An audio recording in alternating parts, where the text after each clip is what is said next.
सुप्रभात, आदाब, नमस्कार। आप देख रहे हैं सत्यम न्यूज वेब टीवी और भदोही जिले की फटाफट खबरों को लेकर हाजिर हूं मैं नसीर कुरैशी।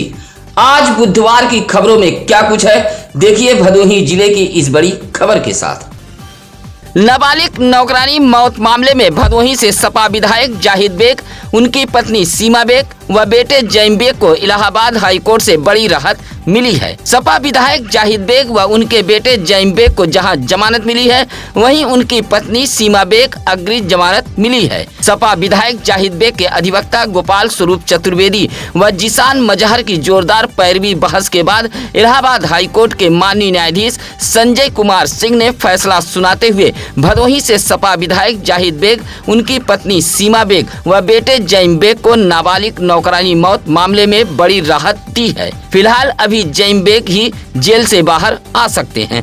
जाहिद बेग और उनकी पत्नी को अन्य मामले में अभी जमानत नहीं मिली है। उधर जाहिद बेग के अधिवक्ता मजहर शकील ने बताया कि अब जाहिद बेग व उनकी पत्नी के अन्य मुकदमों के मामले में जमानत अर्जी दाखिल की जाएगी। माना जा रहा है कि विधायक के बेटे जैम बेग गुरुवार को जेल से रिहा हो सकते हैं। घूर कूड़े की चिंगारी से सुरियामा के नेता नगर में दो दुकान आग की भेंट चढ़ गई है। दो दुकान में लगी आग से लगभग 25 लाख रुपए का नुकसान होना बताया गया है। सुरियामा नेता नगर में भोले जायसवाल थोक फल की दुकान चलाते हैं। दुकान में केला पकाने की 2 मशीन भी लगी हुई थी। फल दुकान के बगल में भटेौरा निवासी सुनील जायसवाल भी कबाड़ की दुकान चलाते हैं। बीती रात कबाड़ की दुकान के पीछे घूर व कूड़े का ढेर था, किसी ने इसमें आग लगा दी थी। घूर कूड़े की चिंगारी से पहले सुनील जायसवाल के कबाड़ की दुकान में आग लग गई। देखते ही देखते दुकान से आग की लपटें उठने लगी। कबाड़ दुकान की आग भोले जायसवाल के फल गोदाम तक पहुंच गई। दोनों दुकानें धू धू कर जलने लगी। फल गोदाम में रखी केला पकाने की 2 मशीन, 6 लाख रुपए का दशहरी आम सहित संतरा, केला, कीवी, ड्रैगन सहित 22 लाख रुपए का सामान जलकर खाक हो गया है। इसी तरह कबाड़ की दुकान में भी लगभग 3 लाख रुपए का सामान जलकर खाक हुआ है। लोगों ने फायर ब्रिगेड को सूचना दी थी। लगभग 2 घंटे के बाद फायर ब्रिगेड की गाड़ी मौके पर पहुंची थी। इस बात को लेकर लोगों में नाराजगी देखी गई। 7 जून को ईद उल अजहा बकरीद का पर्व मनाया जाएगा। बकरीद पर्व को लेकर मंगलवार को भदोही शहर के मेन रोड जामा मस्जिद तकिया कल्लन शाह में रुयते हिलाल कमेटी की बैठक आयोजित की गई थी। शहरी काजी व कमेटी के सदर हाजी हाफिज परवेज उर्फ अच्छे मियाँ की अध्यक्षता में एक बैठक बुलाई गई थी, जहां बकरीद की नमाज को लेकर बुलाई गई इस बैठक में नमाज का समय मुकर्रर किया गया है। बैठक में खुले में कुर्बानी न करने व साफ सफाई रखने को लेकर चर्चा भी की गई। भदोही शहर के ईदगाह अजमुल्ला चौराहा पहली जमात 6:15 व दूसरी जमात 7 बजे होगी। इसी तरह सहाबाबाद में 7:30 बजे व जामा मस्जिद तकिया कल्लन शाह में 7:45 पर बकरीद की नमाज अदा की जाएगी। फलाह उम्मत में 6:30 बजे, रौजा गाजी मियाँ में 6:45 पर पहली जमात व दूसरी जमात 7:30 बजे होगी। औराई रोड नबीना शाह में 7:45, सिविल लाइन 7:15, ईदगाह चौरी रोड पर 7 बजे नमाज अदा की जाएगी। 25 मई को औराई के भरतपुर नहर के पास सड़क हादसे में घायल बाइक सवार युवक की मौत हो गई है। अस्पताल से 100 घर पहुंचा तो परिजनों में कोहराम मच गया था। चौरी के निदुर रजईपुर निवासी हलचल सरोज का 21 वर्षीय पुत्र पंकज सरोज उर्फ जूनियर मुंबई में रहकर गैरेज में काम करता था। 20 मई को घर आया था और 25 मई को अपने मामा डब्बू सरोज के लड़के की शादी में शामिल होने के लिए ऊगापुर के रिशालपुर गया हुआ था। 25 मई को ही अपने 23 वर्षीय एक रिश्तेदार युवक को बाइक पर बैठाकर भरतपुर की तरफ गया था। लौटते समय नहर पर एक बाइक से टक्कर हो गई थी। हादसे में पंकज सरोज उर्फ जूनियर व बाइक पर पीछे बैठा युवक घायल हो गया था। दोनों का इलाज अस्पताल में चल रहा था, जहां मंगलवार को पंकज सरोज उर्फ जूनियर की मौत हो गई। वाराणसी से 100 उसके गाँव निदुर रजईपुर पहुँचा तो कोहराम मच गया था। कोयरौना के गोधना ग्राम सभा के हाईवे किनारे की बेशकीमती सरकारी जमीन को भूमाफियाओं ने बेच दिया है। ताज्जुब तो इस बात की है कि इस सरकारी बेशकीमती जमीन पर कुछ लोगों ने अवैध रूप से अतिक्रमण कर रखा है। उधर रजिस्ट्री कराने वाले लोग कब्जे के लिए जिलाधिकारी कार्यालय पहुंचकर शिकायत की थी। डीएम के निर्देश पर मंगलवार को ज्ञानपुर तहसील से नायब तहसीलदार व राजस्व विभाग की टीम मौके पर पहुंची थी। राजस्व विभाग की टीम की जांच में चौंकाने वाला मामला सामने आया है। बेची गई यह बेशकीमती जमीन सरकारी है। उधर गोपीगंज के सीखापुर सागर रायपुर की रहने वाली कंचन देवी ने कहा कि इस जमीन को उसने रजिस्ट्री कराई है। कुछ लोगों ने उसे बेचा था। कब्जे के लिए उसने डीएम से शिकायत की थी। हालांकि राजस्व विभाग की टीम ने अतिक्रमणकारियों को 1 हफ्ते के अंदर अतिक्रमण हटाने का फरमान जारी कर लौट गई थी। गोपीगंज के लाला नगर निवासी संजय यादव को 6 माह के लिए जिला बदर किया गया है। एसपी अभिमन्यु मांगलिक के निर्देश पर गोपीगंज पुलिस ने यह कार्रवाई की है। आरोपी धनंजय यादव के घर पहुंचकर गोपीगंज पुलिस ने डुगडुगी बजाते हुए मिर्जापुर जनपद सीमा पर ले जाकर छोड़ा है। गोपीगंज पुलिस के मुताबिक धनंजय यादव पर महिलाओं के साथ छेड़छाड़, मारपीट, गाली गलौज, धमकी देने जैसे अपराध में मुकदमा दर्ज है। गुंडा नियंत्रण अधिनियम के तहत संजय यादव को 6 माह के लिए जिला बदर किया गया है। गंगा में नहाते समय तेज धारा में 28 वर्षीय शुभम यादव नामक युवक सोमवार को लापता हो गया था। मंगलवार को युवक का शव गंगा में उतराया हुआ पाया गया। शव देख परिजनों में कोहराम मच गया था। आपको बता दें कि भदोही मिर्जापुर बॉर्डर के सेमरा सुकलान गांव के गंगा घाट पर रामजीत उर्फ बड़कू यादव का 28 वर्षीय पुत्र शुभम यादव अपने 2 साथियों के साथ गांव के पास गंगा घाट पर स्नान करने गया था। स्नान करते समय शुभम यादव गंगा के तेज धारा में समा गया था। उसके दोनों साथियों ने घर पर पहुंचकर सूचना दी थी। सोमवार से ही गोपीगंज व मिर्जापुर की चेतगंज पुलिस युवक के शव की तलाश में जुटी हुई थी। मंगलवार को युवक का शव घटना स्थल से 200 मीटर दूर उतराया हुआ पाया गया। फिलहाल पुलिस ने शव को कब्जे में लेकर पोस्टमार्टम हेतु भेज दिया है। उधर परिजनों में कोहराम मचा है। गोपीगंज के मिर्जापुर तिरमोहानी पर 2 युवकों को कुछ लोगों ने दौड़ा कर मारा पीटा है। मारपीट किस वजह से हुई है, यह मारपीट में घायल युवक भी नहीं बता रहे थे। गोपीगंज के ही काजी हाउस निवासी 18 वर्षीय अभिषेक बिंद व 19 वर्षीय रवि किशन पैदल ही खड़हट्टी मोहाल की तरफ गए थे। लौटते समय मिर्जापुर तिरमोहानी के पास लगभग आधा दर्जन युवक पहुंचे और दोनों युवकों को दौड़ा कर पीटने लगे थे। पिटाई से दोनों युवक घायल हो गए थे। सूचना पर घायल युवक के परिजन भी पहुंचे थे। घायलों का इलाज कराते हुए पुलिस को सूचना दी गई है। भदोही कोतवाली इलाके के भदोही वाराणसी मार्ग के मोरवा पुल के पास अज्ञात वाहन के धक्के से घायल बाइक सवार की मौत हो गई है। बाइक सवार युवक जौनपुर के गोपालापुर महेवा का निवासी बताया गया है।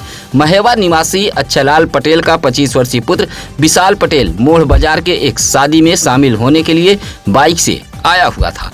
रात शादी से होकर चौरी की तरफ अपने किसी रिश्तेदार के यहाँ जा रहा था। मुरवा पुल के पास पहुंचा तभी अज्ञात वाहन ने टक्कर मार दी थी, जिससे वह घायल होकर पड़ा था। राहगीरों ने सरकारी एम्बुलेंस को सूचना दी, जहां भदोही के महाराजा बलवंत सिंह राजकीय अस्पताल भेजा गया था। डॉक्टरों ने मृत घोषित कर दिया था। विशाल पटेल 3 भाइयों व 1 बहन में दूसरे नंबर का था। फिलहाल पुलिस ने शव को कब्जे में लेकर पोस्टमार्टम हेतु भेज दिया था। उधर सूचना पर रोते बिलखते परिजन भदोही पहुंच गए थे। औराई ओवरब्रिज के ऊपर चौराहे के पास तेज रफ्तार अज्ञात वाहन ने बाइक में साइड से टक्कर मार दी थी। हादसे में पिता पुत्र घायल हो गए हैं। सरकारी एम्बुलेंस से दोनों घायलों को सीएससी औराई लाया गया था। औराई के महाराजगंज दिघवट निवासी 60 वर्षीय सत्यनारायण बिंद व 25 वर्षीय उनका बेटा जलंधर बिंद बाइक से गोपीगंज गए थे। लौटते समय औराई चौराहा ओवरब्रिज चढ़ते समय साइड से अज्ञात वाहन ने टक्कर मार दी थी। बाइक जालंधर बिंद चला रहा था। हादसे में पिता पुत्र घायल हो गए थे। हादसा सुबह 11 बजे का बताया गया है। फिलहाल बाप बेटे इलाज कराकर अपने घर के लिए रवाना हो गए थे। माधो सिंह हाईवे के सर्विस लेन पर होने वाले जलजमाव को लेकर मंगलवार को औराई तहसील से टीम पहुंची थी। औराई तहसीलदार सुनील कुमार व इंस्पेक्टर राम सरी गौतम के नेतृत्व में टीम माधो सिंह पहुंची थी। जेसीबी लेकर पहुंची टीम को देख कुछ लोगों ने हंगामा कर दिया था। हंगामे को देखते हुए टीम फिलहाल वापस लौट गई है। इलाके के लोगों ने बताया कि माधो सिंह के घरों से निकलने वाला गंदा पानी समीप के एक तालाब में गिरता था। कुछ समय पहले कुछ लोगों ने मिट्टी गिराकर पानी को रोक दिया था। तालाब में जाने वाला गंदा पानी कुछ काश्तकारों के खेत में जाने लगा। काश्तकारों ने भी पानी को रोक दिया था, जिससे घरों से निकलने वाला गंदा पानी सर्विस लेन पर जमा होने लगा था और सर्विस लेन तालाब के रूप में तब्दील हो गया है। मंगलवार को टीम जब माधो सिंह पहुंची तो जेसीबी से मिट्टी हटाने लगी। कुछ काश्तकारों ने विरोध कर दिया। खेत खराब होने की बात कहते हुए काश्तकारों ने विरोध किया था। किसानों के विरोध को देखते हुए टीम वापस लौट गई थी। भदोही कोतवाली इलाके के मई सोनहर गांव के एक मकान पर कुछ लोगों ने हमला कर दिया है। हमले में 2 मंजिला सहित 4 लोग जहां घायल हो गए हैं, वहीं पिकअप व बाइक भी क्षतिग्रस्त हुई है। मई सोनहर निवासी मनीष कुमार यादव ने भदोही कोतवाली पुलिस को शिकायती पत्र देते हुए बताया कि सोनहर महुआ पट्टी व सुरेरी के पटेला निवासी कुछ लोग रात को पहुंचकर उसके घर पर हमला कर दिया है। हमले में मनीष कुमार यादव, राजेंद्र प्रसाद यादव, परमीला व मीना जहां घायल हो गई हैं, वहीं जाते जाते दबंगों ने पिकअप का शीशा व बाइक की टंकी को भी क्षतिग्रस्त किया है। पड़ोसियों के ललकारने पर जान से मारने की धमकी देते हुए दबंग भाग खड़े हुए हैं। मनीष कुमार यादव ने भदोही कोतवाली पुलिस को तहरीर देते हुए कार्रवाई की गुहार लगाई है। भदोही जिले का प्रसिद्ध सीतामढ़ी का लौकुश मेला 26 जून से लगेगा। यह जानकारी अखिल भारतीय राष्ट्रीय रामायण मेला के अध्यक्ष मुन्नालाल पांडे ने दी है। कहा कि प्रत्येक वर्ष की तरह इस वर्ष भी महर्षि वाल्मीकि की तपोस्थली व लौकुश कुमारों की जन्मस्थली सीतामढ़ी में अखिल भारतीय राष्ट्रीय रामायण व लौकुश मेला का आयोजन 26 जून से 4 जुलाई तक चलेगा। साथ ही मेले में सुबह 9 बजे से 1 बजे तक व शाम 3 बजे से 6 बजे तक मानस प्रवचन भी चलेगा। अध्यक्ष मुन्नालाल पांडे ने बताया कि राष्ट्रीय रामायण व लौकुश मेले में स्वामी हरिहरानंद जी महाराज, श्री श्री 108 शिव रामाचार्य जी महाराज, डॉक्टर मदन मोहन मिश्र, मानस कोविद, डॉक्टर साधना त्रिपाठी, कमलापति शुक्ल जी महाराज व मनोज शास्त्री जी महाराज प्रवचन में भाग लेंगे। ज्ञानपुर के शिवरामपुर नदी के पास नीलगाय से टकराकर बाइक सवार घायल हो गए हैं। घायलों को जिला अस्पताल ज्ञानपुर लाया गया था। सूचना पर घायलों के परिजन भी पहुंच गए थे। ज्ञानपुर के दुलईपुर निवासी 19 वर्षीय सुमित कुमार बाइक लेकर ज्ञानपुर गया था। बाइक पर पीछे सुरियामा के कुल्हुआ पांडेपुर निवासी 20 वर्षीय कृष्ण कुमार पांडे भी बैठा हुआ था।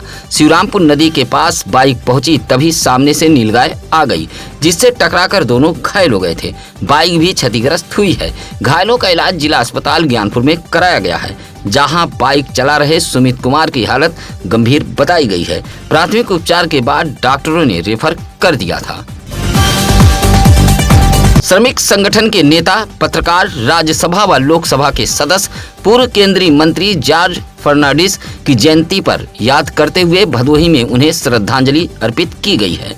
जयंती के मौके पर मंगलवार को भदोही शहर के चौरी रोड हिंद मजदूर किसान पंचायत के प्रांतीय कैंप कार्यालय पर मजदूर नेता स्वर्गीय जॉर्ज फर्नांडिस की जयंती मनाई गई। हिंद मजदूर किसान पंचायत के राष्ट्रीय उपाध्यक्ष मोहम्मद हसनैन अंसारी के नेतृत्व में आयोजित इस कार्यक्रम में तमाम लोगों ने मजदूर नेता के चित्र पर माल्यार्पण कर श्रद्धांजलि अर्पित की है और उनके जीवनी पर प्रकाश डाला गया। इस मौके पर शाहिद हुसैन, जमील अहमद, गुड्डू अंसारी, आजम सनाउल्लाह शाह, वामिक बेग, जावेद सिद्दीकी आदि मौजूद रहे। भदोही शहर के जलालपुर मोहल्ले में 2 मनबड़ युवकों ने मां बेटे की पिटाई कर दी है। मनबड़ों की पिटाई से मां बेटे घायल हो गए थे। उपचार के लिए भदोही के सरकारी अस्पताल लाया गया था। उपचार के बाद मां बेटे ने मनबड़ों की शिकायत पुलिस से की है। जलालपुर मोहल्ला निवासी कन्हई गौतम की 55 वर्षीय पत्नी चंपा देवी ने बताया कि मोहल्ले के 2 मनबड़ युवक परिवार की महिलाओं के साथ बदसलूकी कर रहे थे। रात उसका 23 वर्षीय बेटा सावन काम से लौटकर घर आया तो उल्हाना लेकर युवकों के घर पहुंचा था। उल्हाने से नाराज मनबड़ युवकों ने उसके बेटे सावन कुमार को मारने पीटने लगे। चीख पुकार सुन जब चंपा देवी पहुंची तो उसे भी मारपीट कर घायल कर दिया गया था। फिलहाल भदोही पुलिस मामले की जांच पड़ताल कर कार्रवाई में जुटी हुई है। ज्ञानपुर कोतवाली इलाके के चकमा गांव के नहर पर एक कार ने बाइक में टक्कर मार दी है। हादसे में ज्ञानपुर के जाठी नेवादा निवासी 19 वर्षीय प्रशांत दुबे नामक बाइक सवार घायल हो गया है। प्रशांत दुबे बाइक से चकमा नहर से सिंहपुर होते हुए जगापुर की तरफ जा रहा था। चकमा गांव नहर के समीप पहुंचा तभी एक कार व बोलेरो ओवरटेक करने के चक्कर में कार ने बाइक में टक्कर मार दी थी। जिससे प्रशांत दुबे घायल हो गया था। उपचार के लिए जिला अस्पताल ज्ञानपुर के लिए लाया गया था। हादसे में बाइक भी क्षतिग्रस्त हुई है। टक्कर मारने वाला चालक कार लेकर मौके से फरार हो गया था। भदोही शहर से सटे मूसीलाटपुर निवासी श्याम सुंदर राय ने डीएम कार्यालय पहुंचकर एक शिकायती पत्र सौंपा है। कहा कि बस्ती में 15 लोगों का विद्युत कनेक्शन बांस बल्ली के सहारे लगाया गया है। बस्ती में लगे 25 केवीए ट्रांसफार्मर से 15 लोगों के घरों में बांस बल्ली के सहारे तार को दौड़ाते हुए विद्युत कनेक्शन दिया गया है, जो आंधी व पानी से अक्सर तार सहित बांस बल्ली गिर जाते हैं। श्याम सुंदर राय ने शिकायती पत्र देते हुए कहा कि विद्युत विभाग के अधिकारियों से शिकायत की गई, लेकिन हर शिकायत को अनसुना कर दिया गया है। गंगा दशहरा, ईद उल अजहा, बकरीद, योग सप्ताह जैसे त्योहारों को सकुशल शांतिपूर्ण ढंग से संपन्न कराने को लेकर मंगलवार को जिलाधिकारी शैलेश कुमार व पुलिस अधीक्षक अभिमन्यु मांगलिक ने जिले के अधिकारियों व प्रबुद्ध जनों के साथ कलेक्ट्रेट सभागार में बैठक ली है। डीएम एसपी ने सभी से परंपरागत तरीके से त्योहार मनाए जाने की अपील करते हुए नई परंपरा की शुरुआत न करने की चेतावनी दी है। साथ ही सभी नगर निकाय के अधिशासी अधिकारियों को साफ सफाई का आदेश भी दिया गया है। जर्जर व ढीले विद्युत तारों को भी ठीक किए जाने का निर्देश दिया गया है। इसी तरह गंगा दशहरा को लेकर भी विशेष साफ सफाई, प्रकाश, पेयजल जैसी सुविधाएं मुहैया कराए जाने का डीएम एसपी ने निर्देश दिया है। साथ ही एसपी ने कहा कि त्योहारों को लेकर सोशल मीडिया पर विशेष नजर रखी जाएगी। भ्रामक पोस्ट करने वालों के खिलाफ कड़ी कार्रवाई की जाएगी। बैठक में जिले के तमाम अधिकारीगण मौजूद रहे। गोपीगंज के पड़ाव नहर के पास दुल्हन की कार पर हमला हुआ है। कार व बाइक से पहुंचे मनबड़ों ने दुल्हन के कार में सवार परिजनों के साथ गाली गलौज करते हुए हाथापाई की है। हाथापाई के दौरान एक मनबड़ का मोबाइल भी घटना स्थल पर गिर गया है। दूल्हे ने गोपीगंज पुलिस को तहरीर देते हुए आरोप लगाया है कि हमला करने वाले मनबड़ दुल्हन की हार व नथिया भी छीनकर भाग गए हैं। ज्ञानपुर के फौदीपुर निवासी सूरज यादव ने गोपीगंज पुलिस को एक शिकायती पत्र देते हुए बताया कि उसकी शादी जंगीगंज के घमापुर में हुई है, जहां एक कार से उसके पिता, जीजा व परिवार के अन्य सदस्य दुल्हन की विदाई कराने गए थे। विदाई कराकर लौट रहे थे। गोपीगंज के बड़ा गांव नहर के पास पहुंचे, तभी बाइक व कार से पहुंचे लोगों ने कार पर हमला कर दिया। कार रुकने पर गाली गलौज के साथ मनबड़ों ने हाथापाई की है। हाथापाई के दौरान एक मनबड़ का मोबाइल भी गिरा है। फिलहाल पुलिस मामले की जांच पड़ताल में जुटी हुई है। ज्ञानपुर कोतवाली इलाके के भुसौला निवासी सुरेश कुमार ने जिला मुख्यालय पहुंचकर डीएम कार्यालय को एक पत्र सौंपते हुए कुछ लोगों पर जबरन जमीन कब्जा करने का आरोप लगाया है। कहा कि दबंगई के बल पर विपक्षियों ने पिलर, बाउंड्री वाल तोड़कर नाद खूंटा रख लिया गया है और विपक्षी गाली गलौज देते हुए जान से मार देने की धमकी भी दे रहे हैं। भुसौला निवासी सुरेश कुमार ने जिलाधिकारी कार्यालय को पत्र सौंपते हुए कार्रवाई की मांग की है। 9 साल की आराध्या पाल का जन्मदिन बड़े ही धूमधाम से मनाते हुए लोगों ने बधाई दी है। चौरी के रोटहा बेदमनपुर निवासी मनीष कुमार पाल व अर्चना पाल की 9 वर्षीय बेटी आराध्या पाल का जन्मदिन परिवार के लोगों ने बड़े ही धूमधाम से मनाया है। जन्मदिन की बधाई देते हुए माता पिता, दादा बच्चन पाल व दादी इसरावती पाल सहित पास पड़ोस व परिवार के अन्य सदस्यों ने आराध्या के लंबे उम्र, उज्जवल भविष्य के लिए ईश्वर से प्रार्थना की है। जन्मदिन के मौके पर घर को सजाते हुए परिवार के लोगों ने केक काटा था। इस मौके पर राम आशीष पाल, अनीता पाल, शंकर पाल, सोनी पाल, सतीश पाल, संदीप पाल, आदित्य पाल आदि मौजूद रहे। सत्यम न्यूज की तरफ से एक जरूरी सूचना। शिकायतकर्ताओं द्वारा किसी भी पक्ष पर लगाए गए आरोप का समर्थन या पुष्टि सत्यम न्यूज नहीं करता है। शिकायतकर्ताओं के यह अपने आरोप हैं। आज की खबरें कैसी लगी यह कमेंट कर हमें जरूर बताएं। आज बुधवार की खबरों में बस इतना ही। अब नसीर कुरैशी को दीजिए इजाजत। नमस्कार, आदाब। ताज़ा खबरों के लिए सत्यम न्यूज़ को सब्सक्राइब करें।